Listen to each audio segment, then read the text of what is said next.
Welcome to the Welsh Yogi Podcast.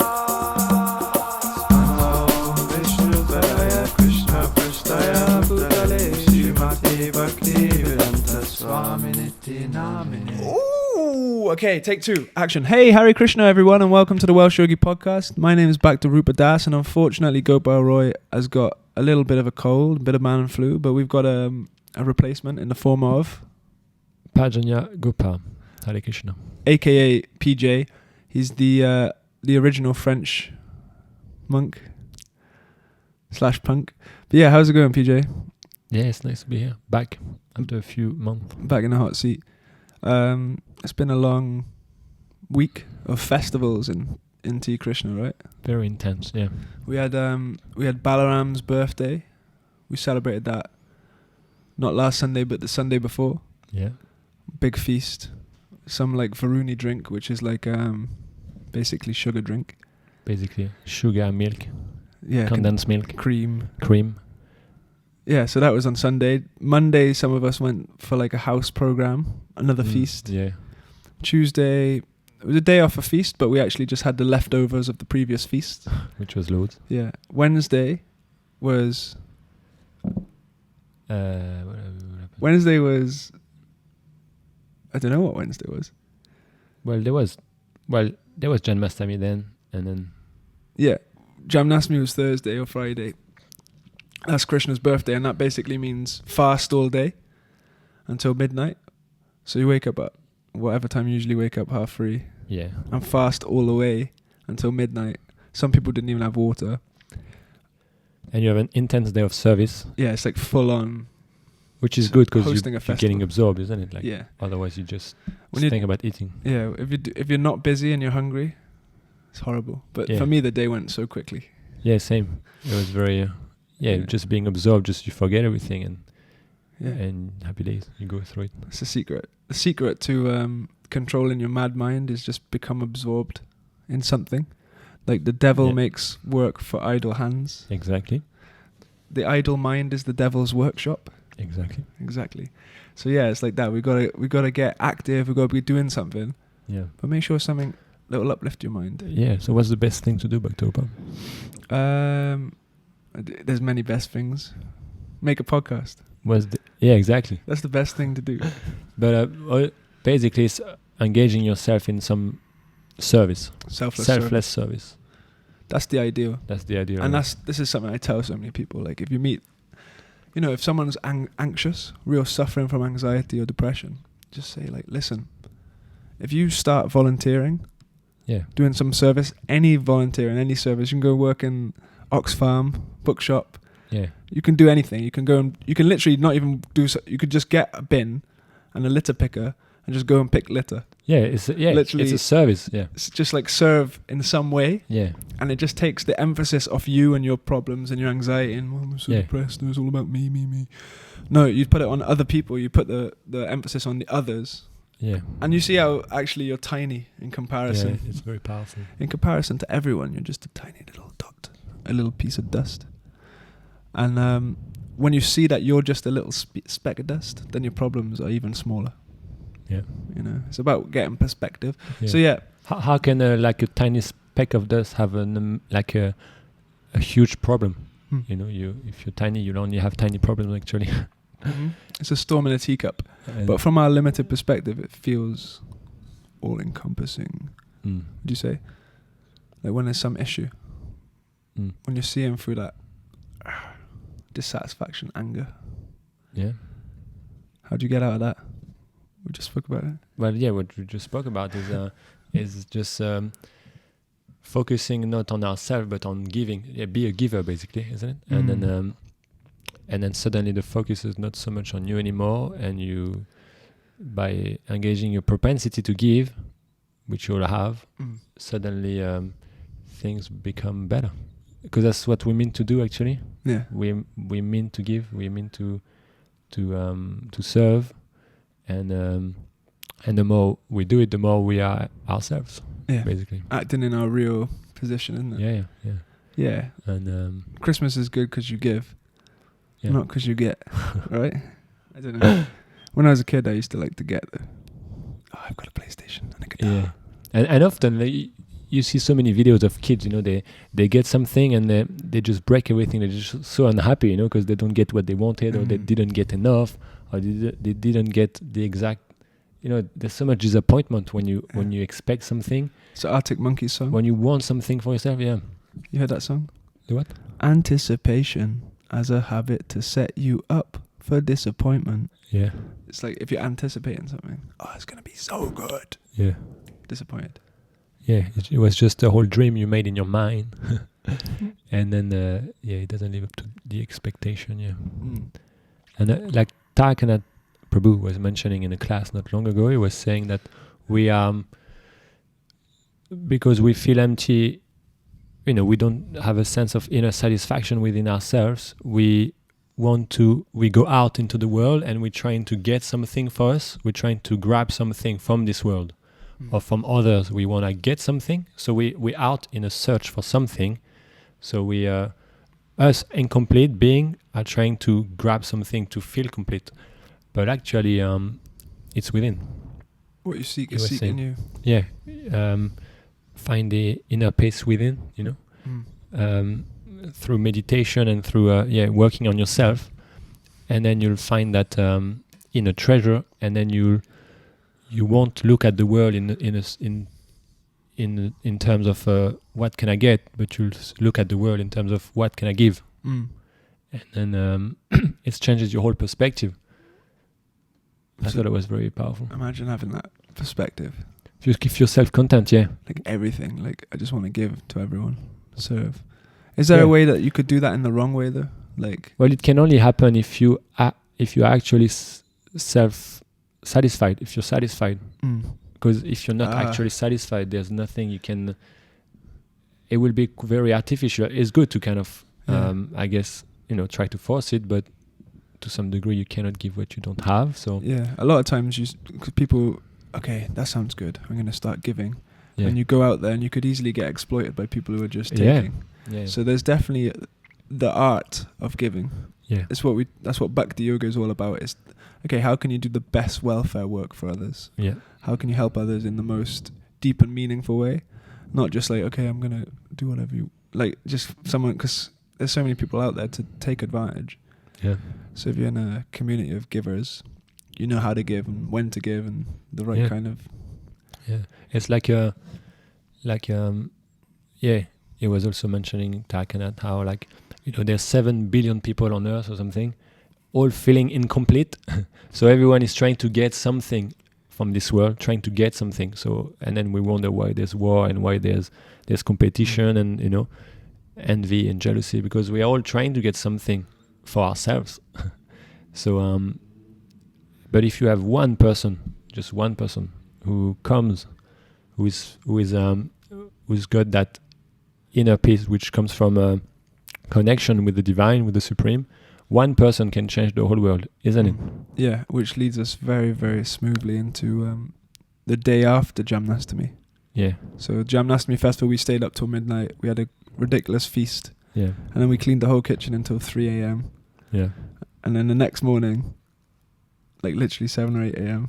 Yeah. It was Srila Prabhupada's birthday, his appearance day. And in the Hare Krishna movement, if you don't know who Srila Prabhupada is, you need to get out from under that rock where you live. Because Prabhupada is, one of the most important people of the past century, for sure. Yeah. He brought these ancient yoga teachings from India to the West and just flooded the West with this basic this knowledge of how to understand ourselves, how to understand the divine, and how to really be happy and peaceful in this world selflessly. He came with the solution, actual solution, the medicine that everybody wants, that can actually solve all the problems of the world, our individual problems and all the collective problems of the world. He came with the medicine, and which he applied in his own life, and he came to give it to the whole world. We just have to take it ourselves. Yeah, for sure. So like in the Hare Krishna movement, in T Krishna, it's one of the biggest, one of the nicest days of the year is Prabhupada's Vyasa Puja, which means kind of guru worship. Yeah, kind of honoring the teacher. honoring the teacher. Yeah.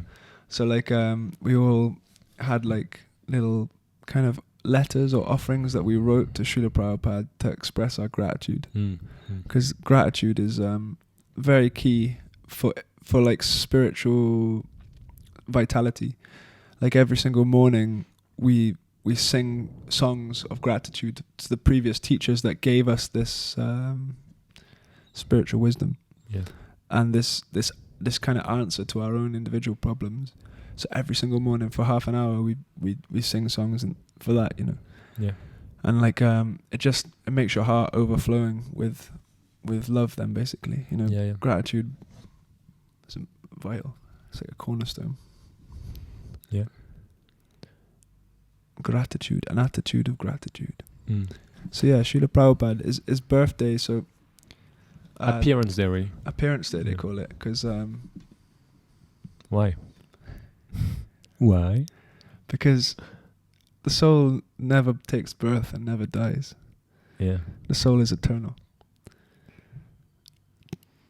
And the difference between someone like Prabhupada and someone like ourselves is that we are conditioned.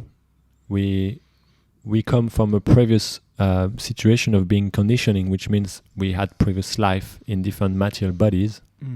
We may have been another man, another woman, or in an animal's body in previous lives. You know about Prabhupada's previous life.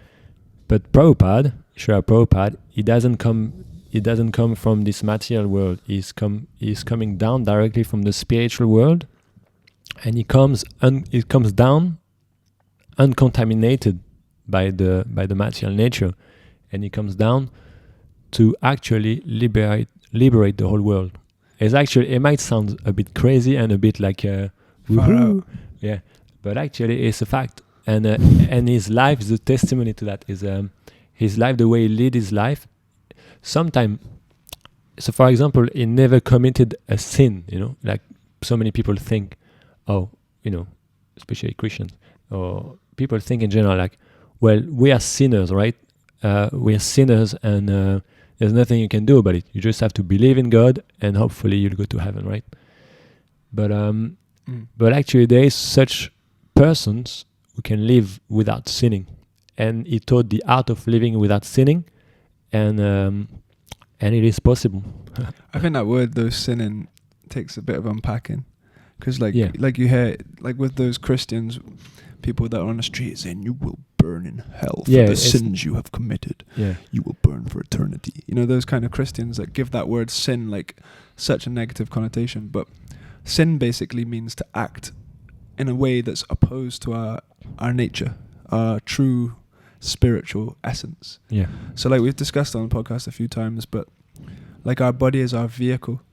It's our means of interacting with this world, but we're not actually the body. We're the conscious spark within the body that's giving the body life, that's giving it power, that's giving it energy. And so basically the being in the body is kind of unnatural for the spiritual entity, because the spiritual entity by nature is happy, it's eternal, and it's got knowledge. And unlimited as well, isn't it? Unlimited, yeah. But the body is not, it's temporary, it doesn't have knowledge, and it can actually, believe it or not, you can be unhappy when you're in a body. Did you know that? So yeah, like when we perform activities in bodily consciousness, in other words, I am this physical body. So an example of such an activity could be like, just like eating loads and loads of crap, which I did. But like you can eat loads of food, or you can have loads of sex, or you can have loads of alcohol, or you can do loads of. There's so many things you can do to make your body feel like a temporary high, but eventually you come down and maybe feel lower. These activities... It's limited, yeah. Yeah, they're limited, and they also reinforce this conception that, yes, I am this body, and no, I'm not a spiritual spark. But so any activity which is contrary to that idea that, okay, I'm a spirit soul, and actually my position is of serving, like we discussed earlier, spiritual. To serve the source of all souls, the super soul.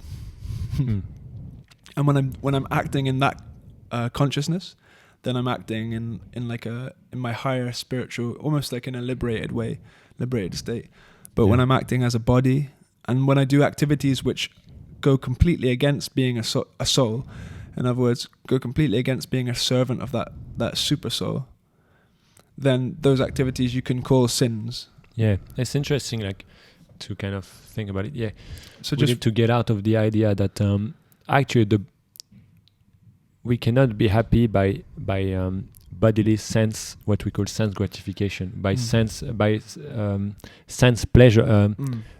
Yeah, sense gratification or sense pleasure cannot make you happy. It cannot make the soul happy. It gives a buzz. you get happiness in the body. It gives the body a satisfaction for the time being, like eating pizza, right? Yeah. We eat pizza, and you have one, it's okay, and then two, you're starting to be full, and then three, but now it's you're not actually hungry anymore at that time.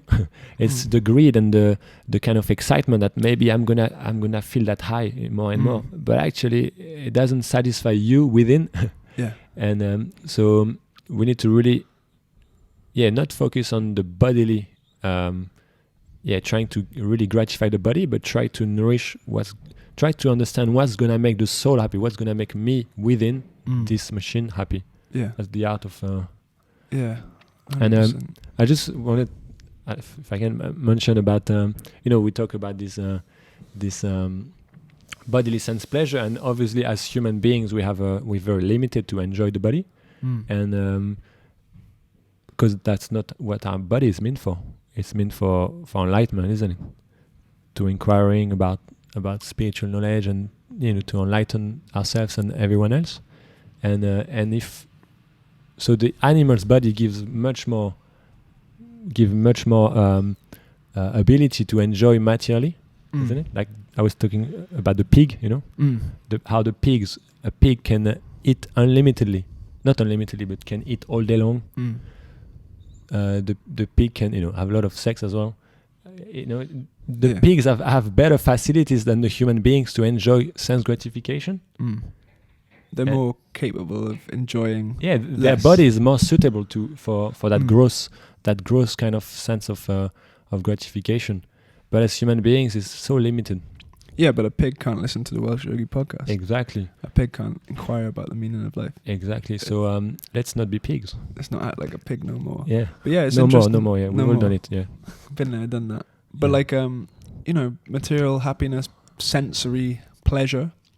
In the Srimad Bhagavatam, which is a famous yoga text we spoke about many times, you should know already. But in the Srimad Bhagavatam, it compares it to like a dream.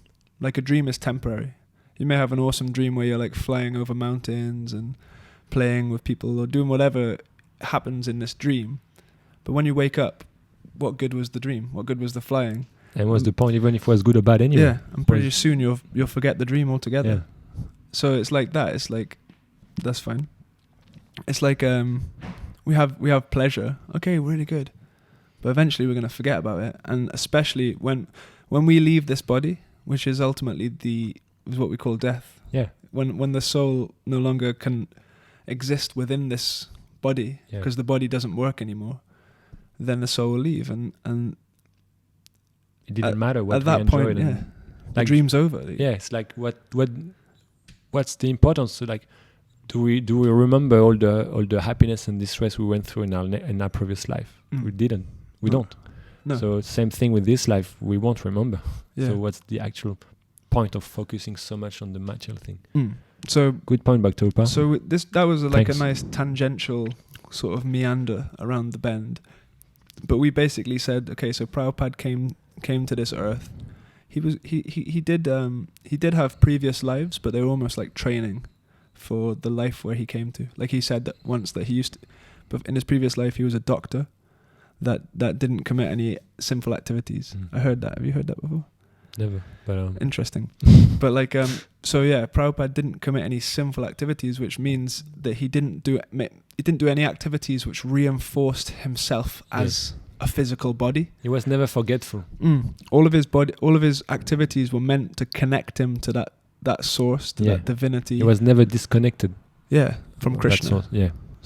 So this is the this is like the qualification of someone who can actually deliver knowledge that, because the type of knowledge that you get in the Bhagavad Gita is not knowledge which you can acquire by examining the world per se. You know, you can't just sort of study and study and study until you realize that, okay, there's a soul, and there's all of this kind of knowledge. It comes from outside of kind of the empiric method, outside of like the observable.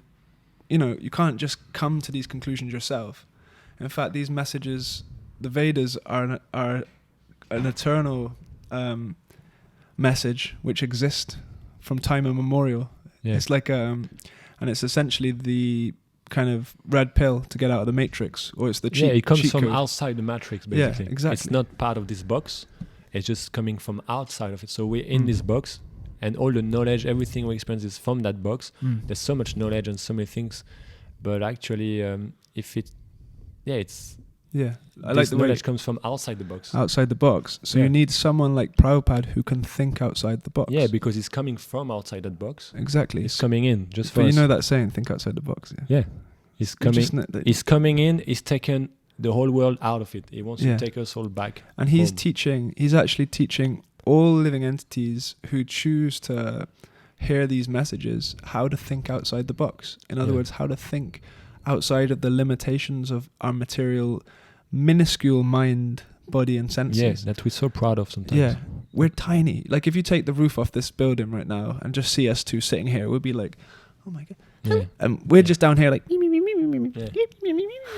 like we're tiny little things. This iPhone is like a little doll's toy. You know, like this microphone is just a minuscule little microphone. Yeah. You know, like we're tiny. So how on earth could two tiny little beings understand reality? Yeah. Because the universe itself, look at all science, it says how incredibly vast the universe is. Yeah. Modern science can't even explain where the edge of the universe is, you know. Like can't even understand what's going on in their own bodies, you know. Yeah. Like, you know, we don't know. We don't know what's going on in our own body. Not even in our finger. We don't know how our finger works. Some people do, but they spend their whole life figuring it out, you know. Yeah, and what's the point anyway? Yeah, so it's like the Vedas and the transcendental knowledge, you require somebody to deliver the message. Like it says in the Gita as well. Was it? The bound cannot cannot unbind themselves. Well, yeah, because in order for someone, if you're bound with ropes, and if I'm bound with ropes and you're bound with ropes, how are we gonna save each other? But if someone unbound comes and he just has, you know, it's easy. Yeah, and he unbinds you, and then you can unbind me, and then I can unbind someone else. And this is the whole point: is spirituality is ever increasing. Yeah, like spiritual life is ever increasing. So this whole kind of movement that we're involved in is Anandam Bodhivardhanam Pratipadam Parinam Taswadanam. It's ever expanding movement of teaching people how to act on a platform of love, on a platform of knowledge, on a platform of eternity, on a platform of bliss, and in our constitutional correct position. Because I don't know about you, but I'm fed up of acting like a pig, so to speak, you know, like the kind of stuff. Before I came across the Bhagavad Gita, before I came across Prabhupada's, like particularly because Prabhupada, he translates the Bhagavad Gita. This is whose birthday it was, Srila Prabhupada. Translates the Bhagavad Gita, and then he gives commentaries on each verse of the Bhagavad Gita. And just reading those commentaries, it's like, did you hear? Apparently, Prabhupada was like, one of the devotees walked into Prabhupada's room, and Prabhupada was just there reading his book. And apparently he used to go every day and he'd see Prabhupada reading his own book. And then one day he walked in, Prabhupada was there reading his book, and Prabhupada just kind of looked up, and he looked past the devotee. He wasn't looking at the devotee, he just looked into the distance. And he said, Krishna wrote these books. I couldn't have written these books. Yeah. You know, so Prabhupada was the via medium for this these books. These books are divinely inspired. That is the point. Yeah, he's not coming to say I'm amazing and I am a great spiritual savior. I'm going to save you all. No, he comes in the mood of complete humility and complete humility, and he is not taking any credit for everything he does. He gives all the credit back to his teacher, to Krishna, and his teachers. It passes because it's a line of teachers and disciples. So Prabhupada always says, no, my Guru Maharaj, Yeah. my Guru taught me. Yeah. That's a Everything very I do is my important Guru. point, yeah. And his Guru would say the same. His Guru would say the same. And, you know, we come in that line now. Yeah. So like Prabhupada had a load of disciples. Some of their disciples are our gurus that we Yeah. have become disciples of. Yeah. So it's exactly like the disciples in the Bible. No, but different, but similar. But yeah, that's how you pass down a spiritual message. It's called parampara, Yeah. which means the disciplic succession. Yeah. So that's the key to unlocking the Bhagavad Gita, because you know there's thousands of versions of the Bhagavad Gita, thousands of translations around the world. Yeah, quite a few. Yeah. And many of them are translated by some Western scholars who have like an Oxford PhD. Yeah, and people from the box, from Yeah. inside the box. Exactly, yeah. Because they're thinking on that, okay, we need to try and fit this knowledge into our understanding. Yeah, different speculation from the box. So all these ideas they have, no matter how amazing they seem to be, they're coming from some corner of this box, you know. So it's limited, it's material, and it doesn't actually, you know, get you out of the box. Whereas So- the Bhagavad Gita translated by Prabhupada, Bhagavad Gita as it is, it actually affects change in people. Yeah. Like when you read it, it changes the way you think, especially if you read it in the right mood. Like we can talk about how 7 years ago, something like that now, because I was always, this is just like we go off on a story because Prajanya's here, but I was always like searching for answers. Like, what is the meaning of this world? Like, Why am I in the box? yeah, why am I here? And I'd see films like The Matrix and it would resonate with me. Like I remember watching the red pill, blue pill scene. I just started like crying my eyes out, you know. I couldn't really figure out why I was crying. I was just like, wow, this is true, you know. Have you ever had a dream you were so sure was real? Yeah. How do you know the difference between the dream world and the real world? Yeah. You're in the dream neo and it's Yeah. all around you. It's called One The dream Matrix. seems to be longer, but Exactly. So yeah, I was in the dream world, but I was just like, what's the point? The unexamined life is not worth living. I want to figure out what life's about. So I listened to a lot of different podcasts about philosophy. Some like more like psychedelically influenced, some more like Buddhist, and some just broad philosophy. And I remember there was one that I listened to called the Duncan Trussell Family Hour. And he kept mentioning this book, the Bhagavad Gita. It's like the Bhagavad Gita, the Bhagavad Gita, the Bhagavad Gita. Every single podcast he'd talk about the Bhagavad Gita. And he'd speak in it in such a way that I was like, okay, this sounds like an interesting book, you know. And I was like, anyway. So previously I'd met these Hare Krishnas on the street. From the age of 16, I'd always see them. Just like, okay, there's those monks. these weird guys. I always was drawn to them, always speak to them. Okay, what do you believe? Okay, you believe in demigods and the soul and reincarnation? Okay. You guys are nice Hindu people. Yeah, That's I didn't cool, but that's I not didn't fun. even know what they were, you know. So, but I'd give them £1 or £2 every time. Thanks. So anyway, I'd listen to this podcast, the Bhagavad Gita. I was like, okay, I wouldn't mind having a look at that book. And then I went into Port Talbot just to do something. This is in like a freezing cold January, 2017 maybe, something like that. Yeah, I think so. And I was just walking along. I was like, there's one of those monks. And it's funny, you probably relate, but if you know a monk, even if he's not wearing the monk clothes, they've got like a vibe, the Hare Krishna monks. Like I could just, I'd never seen him before, but that's definitely one of those monks. So I walked up to the monk. And I was like, hey man, I've never seen you before. And he just had this massive smile. He's just like, hi. And then I was like, and I looked down in his hand and he was holding the Bhagavad Gita. And it was like perfectly framed Bhagavad Gita. Like it was like perfectly held. I was like, yeah, you guys have the Bhagavad Gita? And then it was like like the penny dropped. I was like, those monks are the Bhagavad Gita people. And this guy's been talking about Bhagavad Gita for ages, and Bhagavad Gita has so much truth in it. And like, suddenly these monks are like a real, like they're actually like a bona fide thing. It's not some weird cult, which, what do you believe in? It's based on something which now I know is like verified to come from thousands of years old. So I was, you're the Bhagavad Gita people. Wow. So I gave that monk, I think, a tenner, something like that. Really?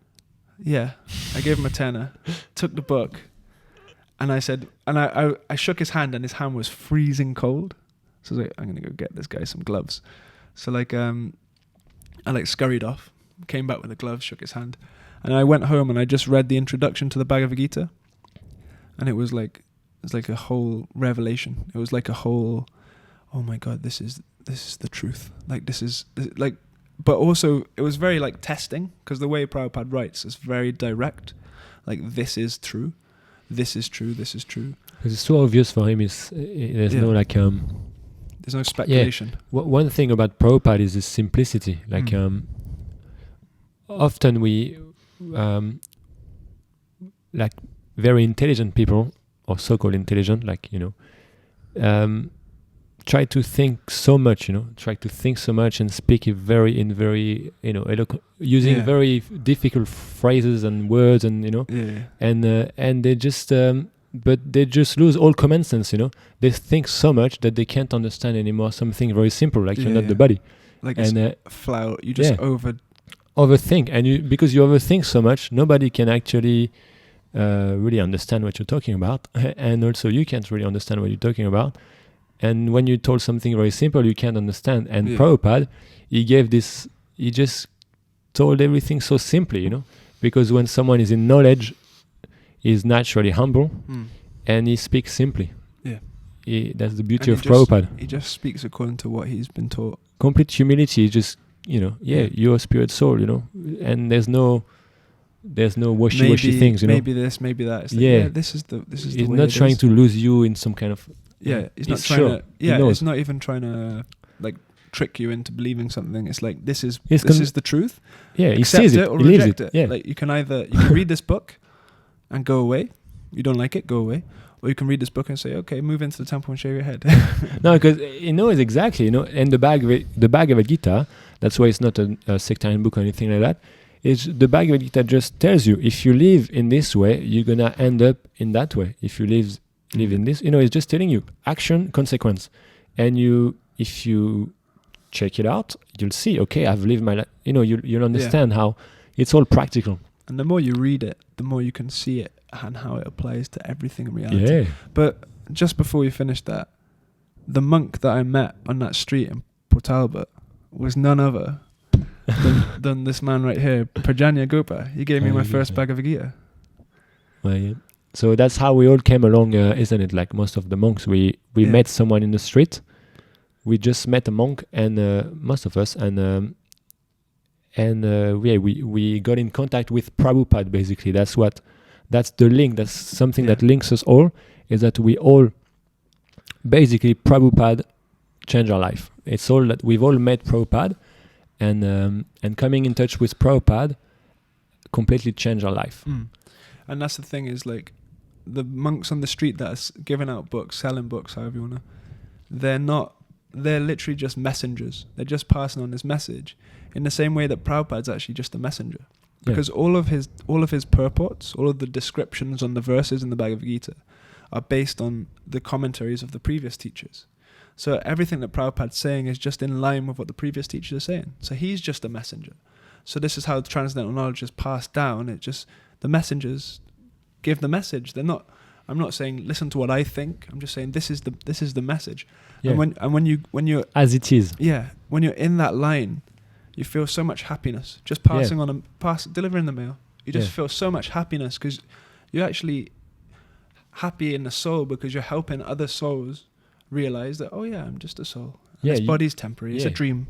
You're giving out the most unlimited, powerful thing in the world, and you're not getting in the way of it, you know? Don't get in the way. Yeah.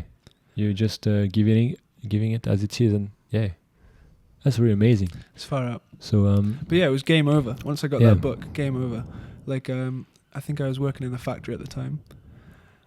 And I remember the day after the first day I read it, it was like I was on some sort of like bliss drip. Like I was just like, oh my God.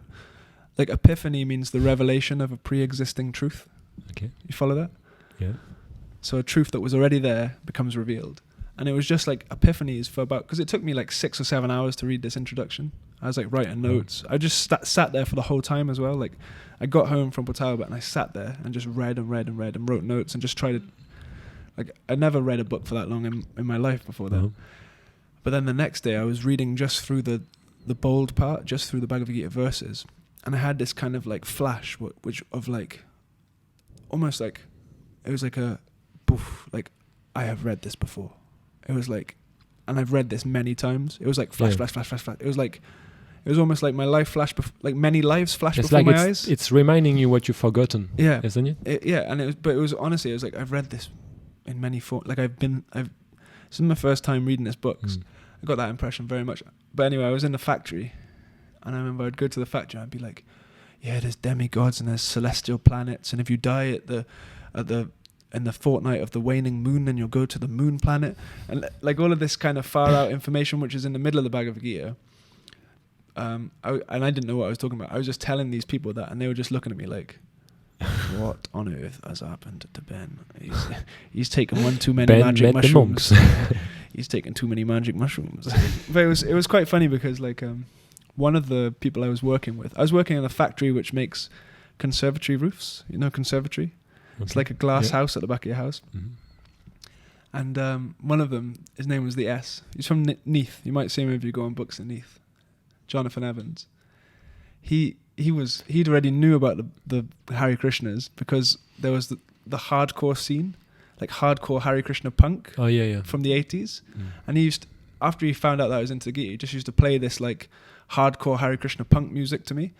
And back then I was a bit of a metalhead, so I was just like, yeah, this is sick. And I remember there was like some surreal days because we'd basically be just like laying out bits of pipe all day, just me and him in a room, and we just I found a YouTube video of the whole Bhagavad Gita being spoken.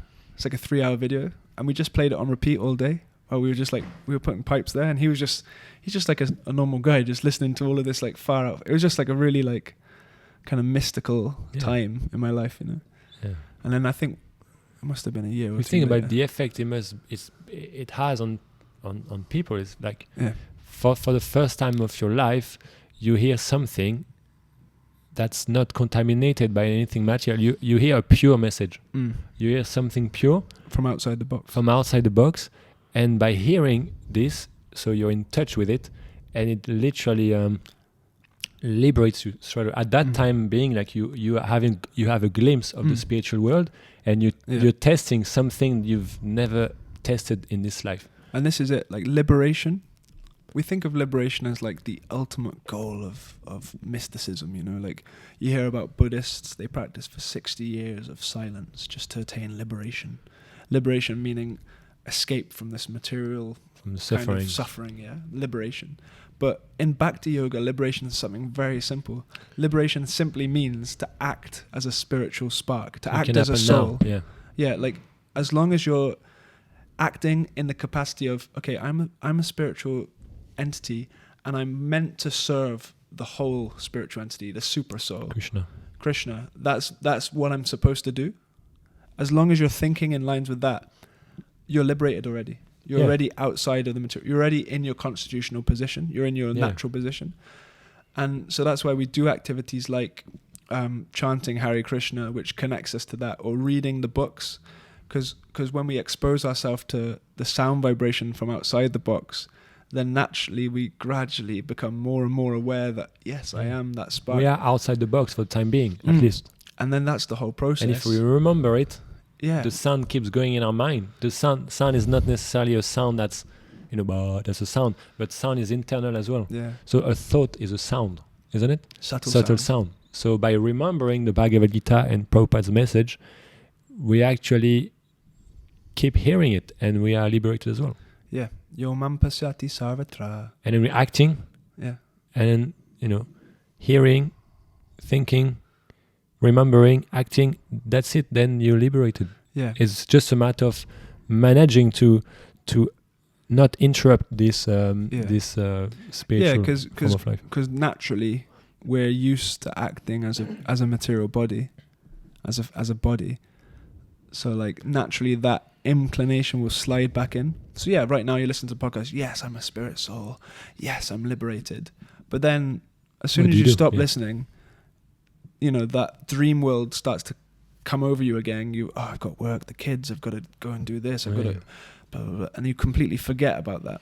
So the process of Bhakti Yoga is gradually linking everything to that spiritual understanding. And in that position, you can do any activity in the world, and you're above the bondage, above the bound. Mamcha Yova Bicharana Bhakti Yogana Sevate Saguna Samiti Jaitam Brahma Puya Kalpate. So you become free.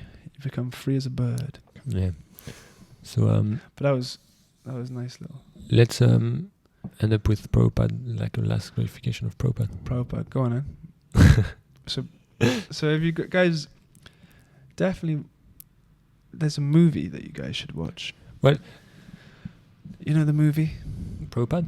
It's called Hare Krishna. The mantra. If you the mantra, the mantra, the movement, and the mind behind it. Yeah, we'll put a link. Yeah, we'll put a link. Yeah. I think it's on like Amazon Prime. Yeah. So you can watch a movie about Prabhupada, and that movie is it's about the movement. Yeah, and you'll find out more about what we're talking about. Because at the moment, when you hear, we're talking about this person, Prabhupada, it's just like an abstract person. If you've never seen him, okay, he wrote a book, he started some Hare Krishna movement, okay, but the more you learn about him, the more you get to know him, and it's like, okay, this is a special. So my dad loves Prabhupada. Very, very special. I mean, there's no one cannot love Prabhupada. It's impossible. Prabhupada is a liberated being, and he comes without any motivation. You probably have the experience in your life that is it finished? No. Oh no.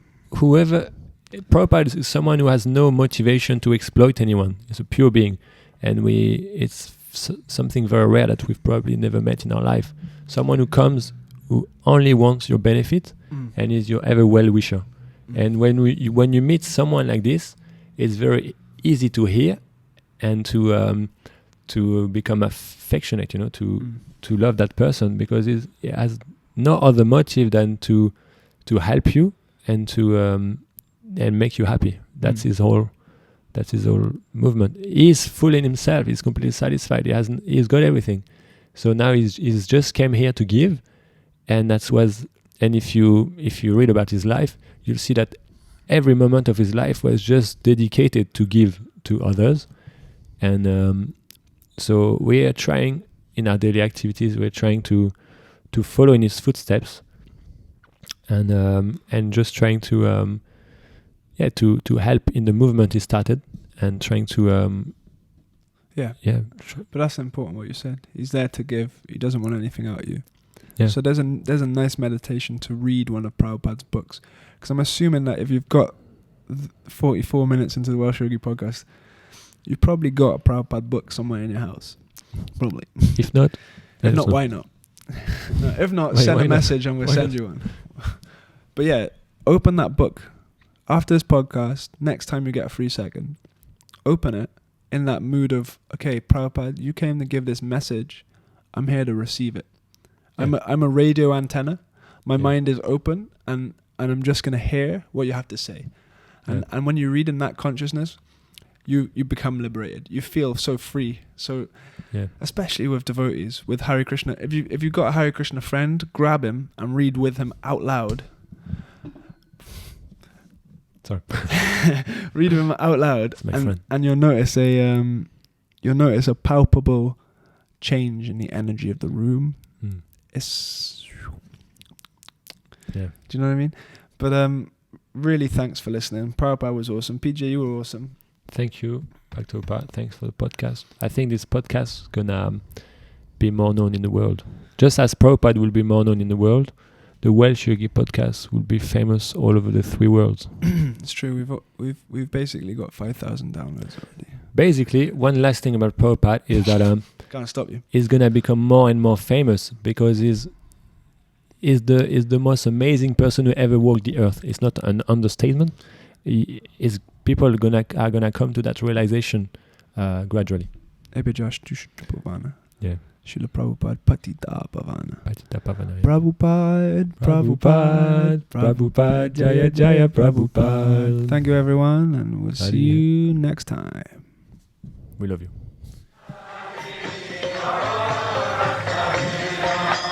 Madhya Shikshana Chaitanya Prabhu Nityananda, Shri Advaita Gadadhar, Shri Bhaktadi Gaur Bhakta